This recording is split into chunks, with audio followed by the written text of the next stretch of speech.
started doing street art, were you thinking that this is going to turn into an art career, or was it just for fun? I didn't really have a plan about it. You know, I had a day job, I was working in magazines, and I was making a living, I was doing that. And for me, the street art was just, it was more like kind of this pure thing, where it's just like, I'm just doing this because I like it. You know, it's going to make LA look better.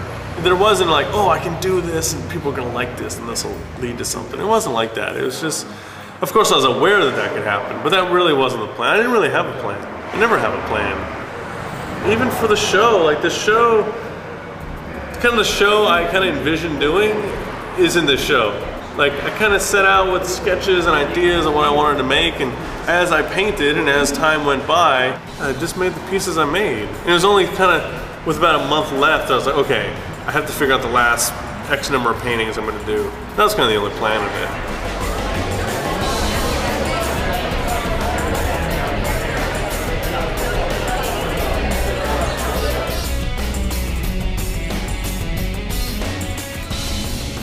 And then there's this one, which has like 49 different characters in it.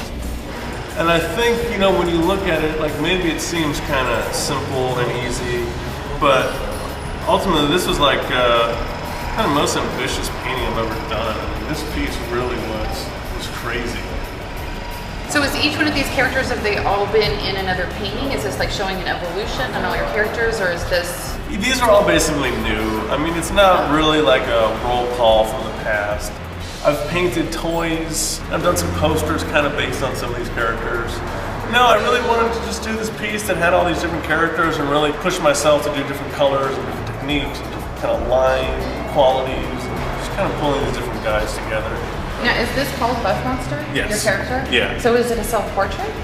Well, you could say that, but no, it's not like I set out to do a self-portrait.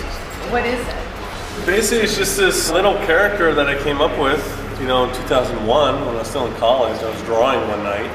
I drew him with like a bucket and a roller, like he was going to paint over graffiti, he was going to buff it. So, like immediately I called him the Buff Monster. Okay. At the time I was really thinking about street art and graffiti and it getting painted over. You know, being an artist and putting stuff in the street, that's like a positive, creative kind of thing. But equally as strong, and in your mind when you put something in the street is you know it's going to get painted over, you know someone's going to take it.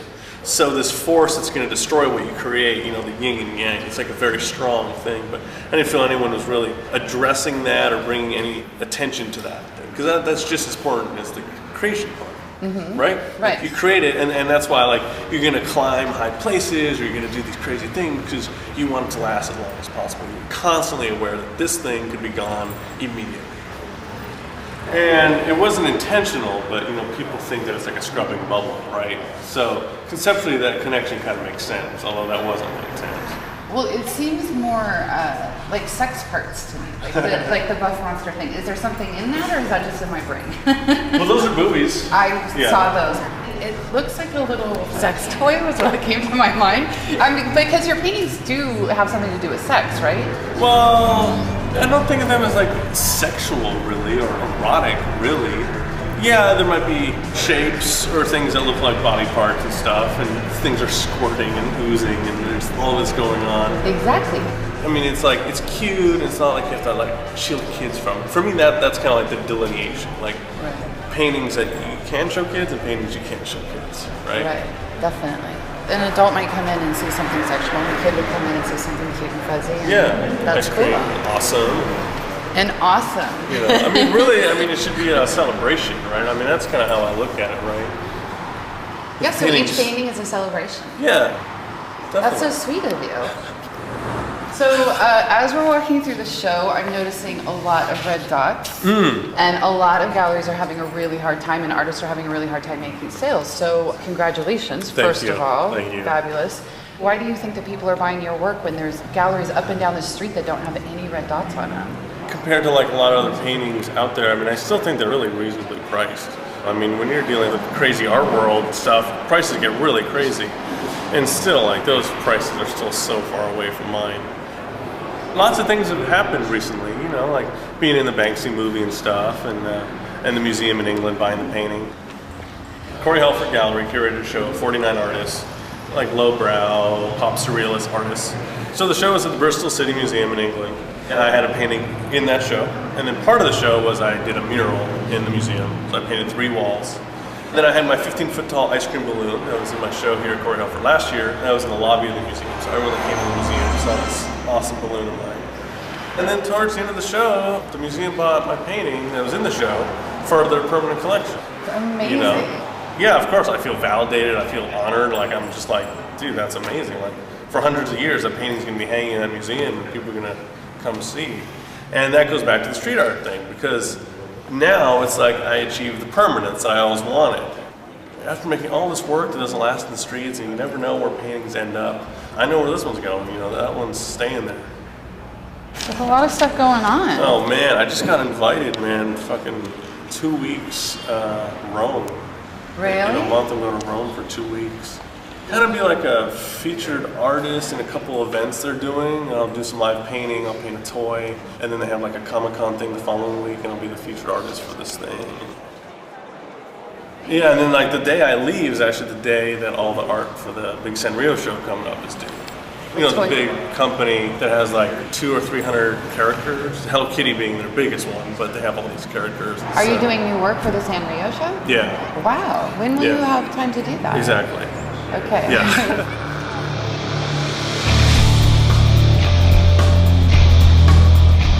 There are other booths that had pink walls, but they didn't have my pink because they're using house paint pink. And house paint pink isn't as good as my pink. Did you ever use pink right out of the tube, or are you creating all of these different shades? They're custom. There is a Buff Monster pink using just pink pigment. Oh, that's amazing. But what happens is you put like 3 coats down and it looks red. Yeah. Well, I'm a little bit curious about the Sanrio characters. So these characters are already created by one of their designers. Yeah. You know, how much leeway do you have when you're doing a Sanrio character? I can do whatever I want. I mean, they don't want anything that's like really violent or pornographic or something. So as long as you're not doing something like that, it's fine. Some of these characters like Hello Kitty have been around for 35 years. It's like, I can't draw a better Hello Kitty. It's not so much about my take on Hello Kitty as like changing her. It's more just kind of treating her with reverence and doing a little bit my way, but honoring all the history of the character. Right, you're taking Hello Kitty and putting it into your own environment, taking the characters and putting it in. Yeah. Kind of like a dream project of mine is to find, maybe it's not Baskin Robbins, maybe they're not so, you know, liberal, but get some sort of ice cream brand, like let's do a Buff Monster flavor, let me paint in 10 of your stores, and let's do some fun, cool thing.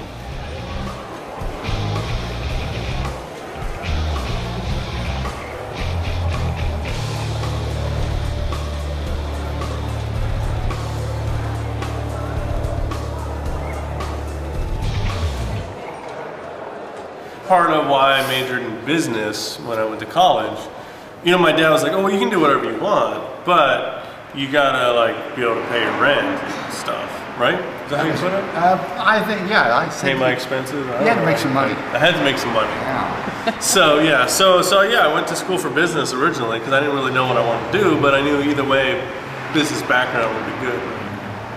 I majored in painting when I was in college along with architecture, so I come from an art background. And Buff Monster's grandmother is a painter also, so it runs in the family. Well, obviously I grew up with my dad's like crazy paintings on the walls. That's right. And, well no, yours, the ones you did though.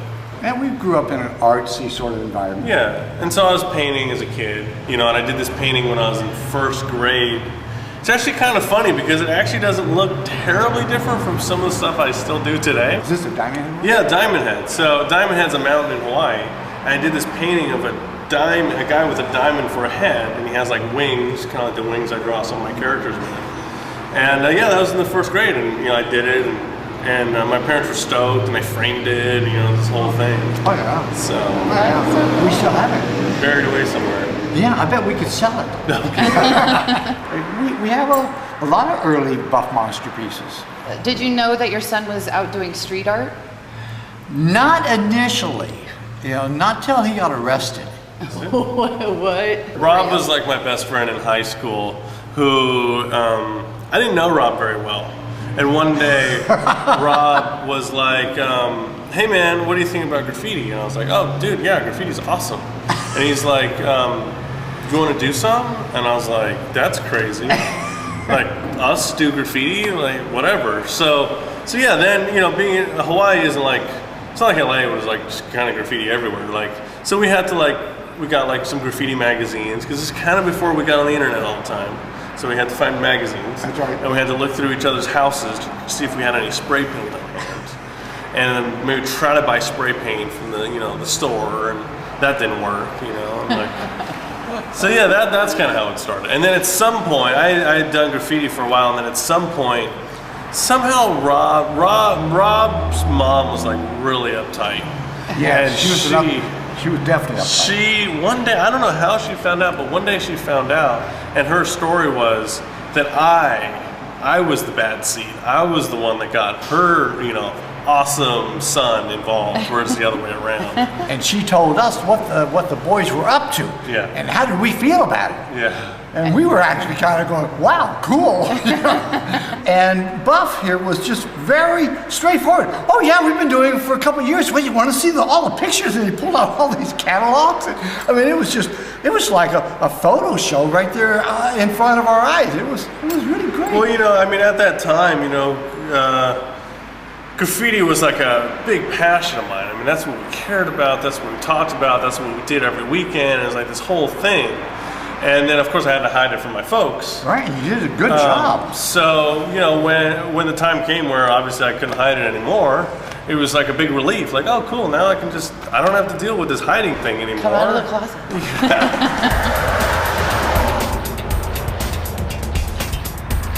I really look at street art and graffiti as two totally different things.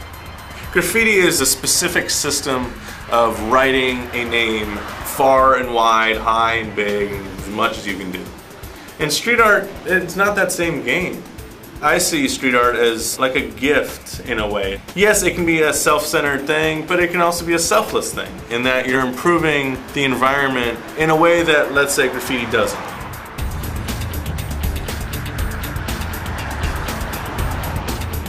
I usually see Chaz every time he comes to LA. You know, I met Chaz in Barcelona in 2005 or 6. Took me around, showed me where to put up posters, and we had fun. But this is kind of the first time we've really painted together.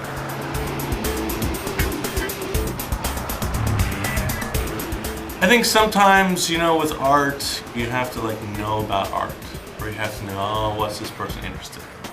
That's the thing about street art, right? Is that it can be addressing some bigger, more common issues, and your work can resonate with different people for different reasons. So, you know, it's open to everyone, and that's the fun part about it, right?